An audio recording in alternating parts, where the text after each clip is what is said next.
will learn the lifelong teachings of Seneca in a few minutes. Stoicism is the foundation of many ideas in his book. At its core, this philosophy teaches us to follow the path of reason, not the masses. While doing so, one should act in harmony with nature and embrace every action as a noble endeavor. Seneca starts with a desire for happiness. Everyone desires a happy life, but many minds are blind to what truly brings happiness. Seneca states that the first step to a happy life is setting a goal. What do you want in life? What brings you joy? Set your goal.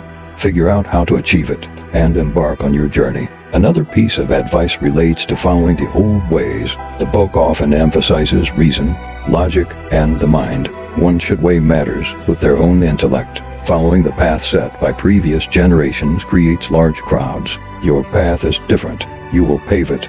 Its difficulty doesn't matter. As Goethe pointed out, always side with the minority, for the majority is often wrong. Not just Goethe, but many rational scientists and philosophers share similar sentiments. Trust your own reason and logic. Choosing belief over thought is destructive. Seneca then introduces the concept of fortune. Along with fortune, he includes all external factors not mentioned in the book. As Ryan Holiday mentions in his Stoic lessons, there are things beyond our control, but what we control is our reaction to them. This is everything.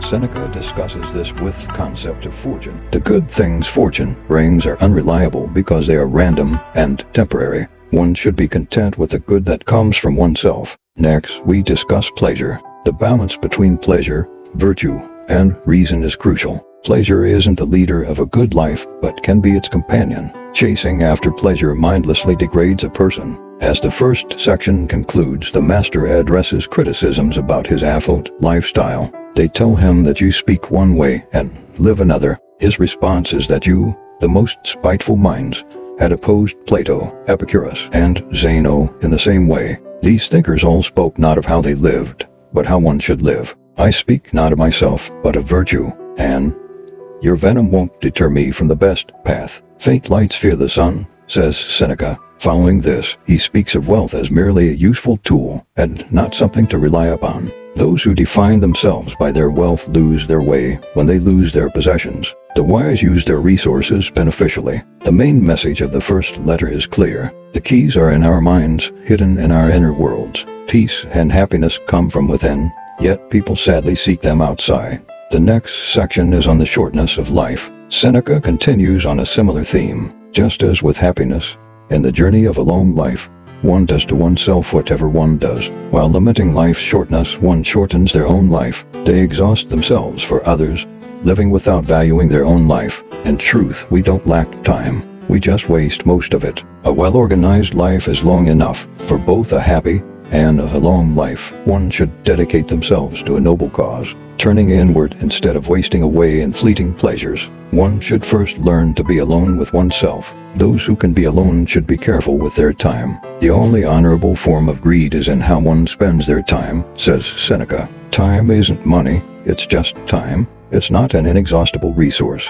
or something you can acquire. There's also the matter of living versus merely existing. Some just exist, while the wise truly live. Don't judge someone's age by their white hair. They didn't live long, they just existed for a long time. In the following pages, Master Seneca discusses those who are preoccupied, those occupied with thoughts that consume them, those tirelessly working for wealth, those wasting time on trivial matters and people. They are the ones who consume today, are relying on tomorrow. That's why Seneca advises us to only consider great philosophers and scientists close to us. Essays. Only see great philosophers and scientists as close to you. The author mentions names like Pythagoras, Zeno, Democritus, and Aristotle here. None of them will force you to die. All will teach you how to die. None will take your years. They'll transfer their years to you. Be a member of this family of noble minds and inherit their legacy. Rise on the shoulders of giants. As a period passed, the wise grasp it with their memory. Are they living in it? They benefit from it. What's their relationship with the future? They aim to foresee it. The wise extend their lives by combining all periods of time before him. But those who forget the past, overlook the present, and fear the future have very short and anxious lives. The secret to a long life lies here. What do you think about his teachings? Would you like to see more of this? Subscribe to learn more about philosophy, fitness, and motivation.